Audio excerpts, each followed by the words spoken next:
पर्यावरण, इकोलॉजी एवं इन्वायरमेंट के बारे में अध्ययन करेंगे। तो सबसे पहले हम पर्यावरण के बारे में अध्ययन करेंगे, इन्वायरमेंट।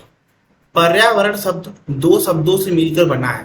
परिधन आवरण, जहां परि से तात्पर्य चारों ओर तथा आवरण से तात्पर्य ढका हुआ होता है। इस प्रकार पर्यावरण से तात्पर्य ऐसे क्षेत्र से होता है जो चारों तरफ से ढका हुआ होता है। अंग्रेजी में पर्यावरण को इन्वायरमेंट कहते हैं, जो लैटिन शब्द इन्वायरोर से बना है, जिसका तात्पर्य होता है आस पास या आस पड़ोस। पर्यावरण की संरचना तथा प्रकार, structure and types of environment. पर्यावरण को इसके आधारभूत संरचना के आधार पर दो प्रमुख प्रकारों में बांटा गया है, भौतिक पर्यावरण एवं जैविक पर्यावरण। भौतिक पर्यावरण को तीन भागों में बांटा गया पुनः, स्थल मंडल पर्यावरण, वायुमंडल पर्यावरण एवं जल मंडल पर्यावरण। जैविक पर्यावरण को दो भागों में बांटा गया, वनस्पति पर्यावरण जिसे फ्लोरा कहते हैं, दूसरा जंतु पर्यावरण जिसे फना कहते हैं। पर्यावरण के घटक, कंपोनेंट्स ऑफ इन्वायरमेंट। पर्यावरण के तीन प्रमुख घटकों को विभाजित किया गया, तीन प्रमुख घटकों में विभाजित किया गया है पर्यावरण को, अजैविक घटक या भौतिक घटक, दूसरा जैविक घटक, तीसरा ऊर्जा घटक। पर्यावरण अध्ययन का क्षेत्र, स्कोप ऑफ इन्वायरमेंटल स्टडीज। पर्यावरण के अध्ययन क्षेत्र को निम्नलिखित भागों में बांटा गया है, पारिस्थितिकी एवं पारिस्थितिकी तंत्र, इकोलॉजी एवं इकोसिस्टम, दूसरा जीवमंडल या बायोस्फीयर, तीसरा जीवों तथा जैविक विविधता, बायोम एंड बायोडाइवर्सिटी, चौथा पर्यावरण प्रदूषण, एनवायरमेंटल पॉल्यूशन एंड पांचवा पर्यावरण प्रबंधन, एनवायरमेंटल मैनेजमेंट। पारिस्थितिकी, इकोलॉजी। इकोलॉजी शब्द का प्रयोग सर्वप्रथम हिकल ने किया था। वातावरण और जीव समुदाय के पारस्परिक संबंधों के अध्ययन को पारिस्थितिकी कहते हैं। पारिस्थितिकी के अंतर्गत जीव एवं उसके स्थान के संपूर्ण जैविक तथा अजैविक घटकों का अध्ययन किया जाता है। पारिस्थितिकी विज्ञान की शाखाएं। पारिस्थितिकी विज्ञान का अध्ययन मुख्य रूप से निम्नलिखित दो शाखाओं में किया जाता है, पहला स्वपारिस्थितिकी या ऑर्टिकोलॉजी, दूसरा समुदाय पारिस्थितिकी या सीन इकोलॉजी। स्वपारिस्थितिकी या ऑर्टिकोलॉजी के अंतर्गत एक व्यक्तिगत जीव और वातावरण से उसके संबंधों एवं प्रभावों का अध्ययन किया जाता है, जबकि समुदाय पारिस्थितिकी या सीन इकोलॉजी के अंतर्गत एक ही स्थान पर पाए जाने वाले समस्त जीव समुदाय एवं उनके व्यवहार और उस स्थान के वातावरण से संबंधों का अध्ययन किया जाता है। समुदाय पारिस्थितिकी को निम्नलिखित तीन उपशाखाओं में बांटा गया है, आबादी पारिस्थितिकी या पॉपुलेशन इकोलॉजी। इसके अंतर्गत किसी एक स्थान पर एक ही जाति के समुदाय या उसके वातावरण से संबंधों का अध्ययन किया जाता है। दूसरा समुदाय पारिस्थितिकी या कम्युनिटी इकोलॉजी। इसके अंतर्गत किसी एक स्थान पर पाए जाने वाले सभी जाति के समुदाय का उसके वातावरण के साथ संबंधों का अध्ययन किया जाता है। तीसरा पारिस्थितिकी तंत्र पारिस्थितिकी इकोसिस्टम इकोलॉजी। इसके अंतर्गत किसी स्थान के पारिस्थितिकी तंत्र के जैविक एवं अजैविक घटकों का एक दूसरे के साथ पारस्परिक संबंध तथा पारिस्थितिक तंत्र में घटकों के द्वारा ऊर्जा के प्रवाह का अध्ययन करते हैं। पारिस्थितिकी कारक या इकोलॉजिकल फैक्टर। पारिस्थितिकी को अनेक कारक प्रभावित करते हैं। इन कारकों के कारण ही संसार के अलग अलग भागों में अलग अलग प्रकार की वातावरण एवं जीव जंतु पाए जाते हैं। पारिस्थितिकी कारक को चार भागों में बांटा गया है। पहला जलवायु कारक, इसके अंतर्गत प्रकाश, तापमान, वर्षा तथा वायुमंडलीय नमी एवं वायु आती है। दूसरा है स्थलाकृतिक कारक, इसके अंतर्गत ऊंचाई, ढलान तथा खुलाव आता है। तीसरा कारक है मृदा कारक, जिसके अंतर्गत खनिज पदार्थ, कार्बनिक पदार्थ, मृदा जल, मृदा वायु एवं मृदा जीव आते हैं। चौथा कारक है जैविक कारक, जिसके अंतर्गत सूक्ष्म जीव, परजीवी, सहजीवी, कीटभक्षी पौधे आते हैं। नेपेंथिस, ड्रोसेरा, यूट्रिकुलोरिया कीटभक्षी पौधों के उदाहरण हैं। पारिस्थितिकी तंत्र या इकोसिस्टम। एक पारिस्थितिकी तंत्र पारिस्थितिकी की एक संरचनात्मक और कार्यात्मक इकाई है, जहां रहने वाले जीव एक दूसरे और आसपास के वातावरण के साथ समायोजित रहते हैं। दूसरे शब्दों में एक पारिस्थितिकी तंत्र और जीवों और उनके पर्यावरण के बीच परस्पर क्रियाओं की एक श्रृंखला है। इकोसिस्टम शब्द पहली बार 1935 में एक अंग्रेजी वनस्पति शास्त्री एजी टैंसले द्वारा दिया गया था। पारिस्थितिकी तंत्र की संरचना, स्ट्रक्चर ऑफ इकोसिस्टम। एक पारिस्थितिकी तंत्र की संरचना जैविक और अजैविक दोनों घटकों के संगठन की विशेषता है। इसमें हमारे पर्यावरण में ऊर्जा का वितरण शामिल है। इसमें उस विशेष वातावरण में प्रचलित जलवायु परिस्थितियों को भी शामिल किया गया है। एक पारिस्थितिकी तंत्र की संरचना को मुख्य दो घटकों में विभाजित किया जाता है। पहला जैविक घटक, दूसरा अजैविक घटक। जैविक घटक या बायोटिक कंपोनेंट, जब अजैविक घटक या एबायोटिक कंपोनेंट्स।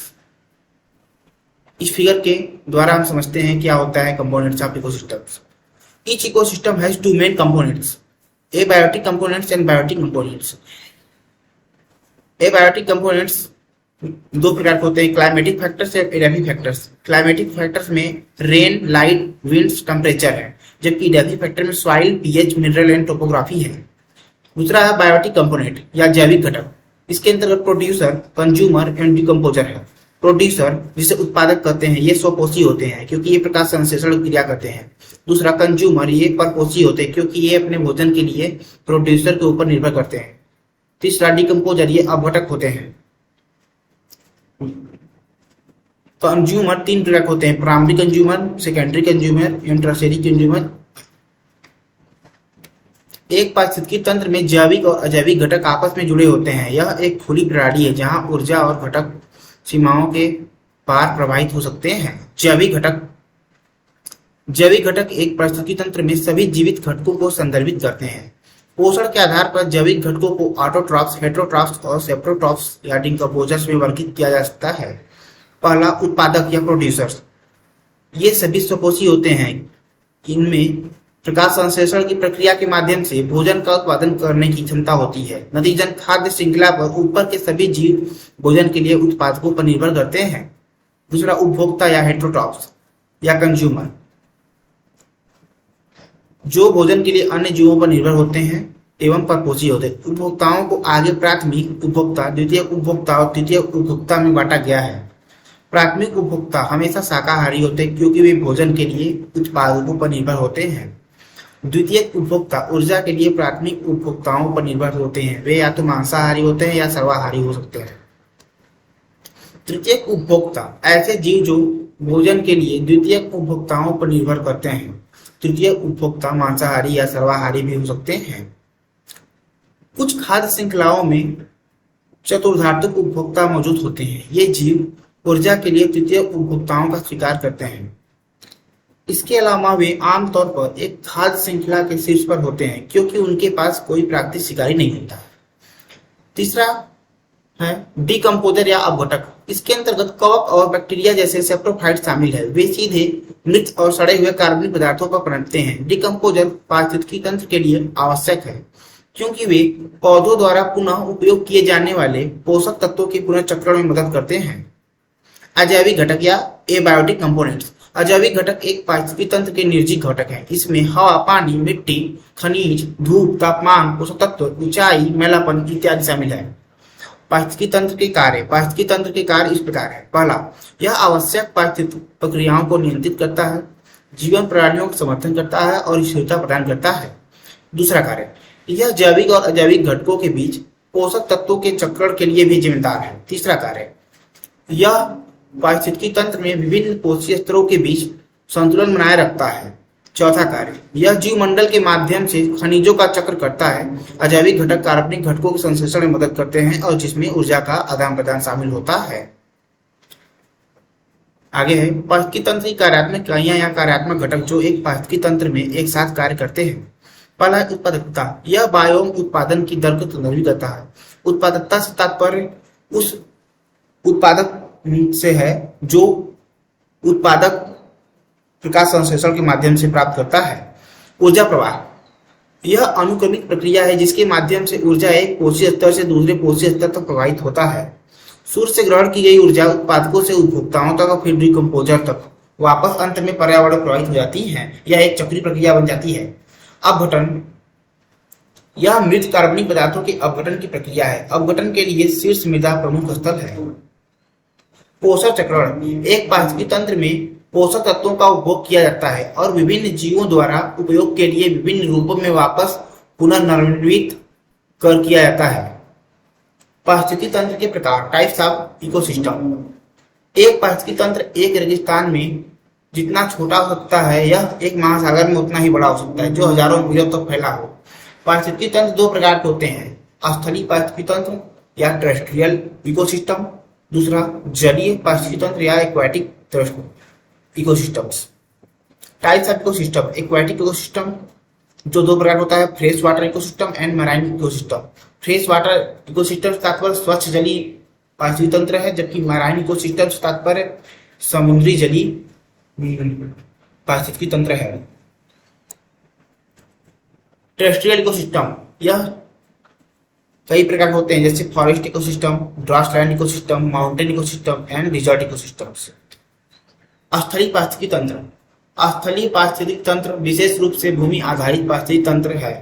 विभिन्न भूवैज्ञानिक क्षेत्रों के आसपास विभिन्न प्रकार के स्थलीय वातावरण या पारिस्थितिकी तंत्र वितरित हैं। वे इस प्रकार हैं: वन पारिस्थितिकी तंत्र, घास का मैदान पारिस्थितिकी तंत्र, टुंड्रा पारिस्थितिकी तंत्र एवं डिजर्ट इकोसिस्टम।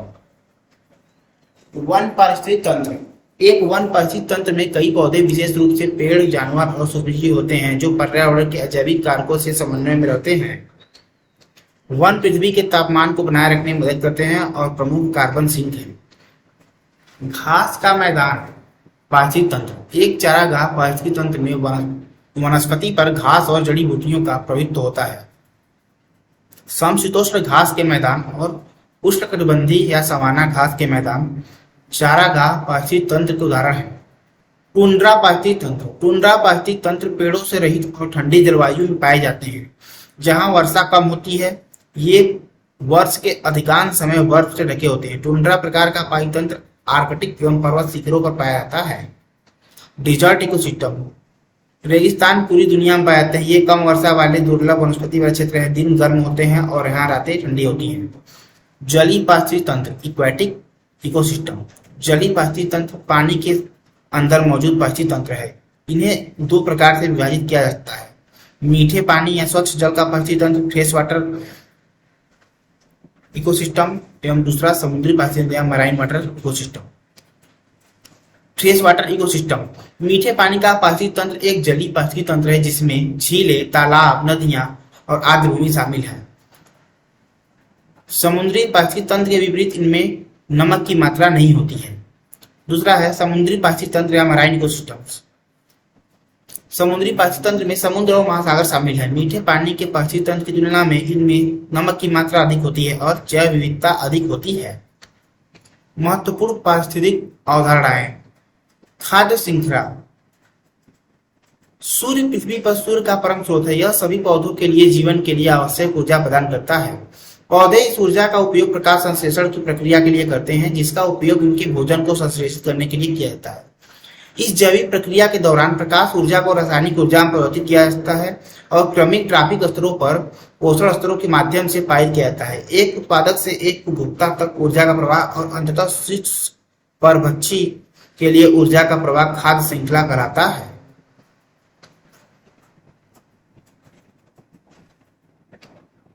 पारिस्थितिकी पिरामिड। एक पारिस्थितिकी पिरामिड एक पारिस्थितिकी तंत्र के क्रमिक ट्रॉपिक स्तरों की संख्या, ऊर्जा और बायोमास का चित्रमय प्रतिनिधित्व करता है। चार्ल्स एल्टन ने 1927 में पारिस्थितिकी पिरामिड और उसके सिद्धांतों का वर्णन करने वाले पहले पारिस्थितिकीविद थे।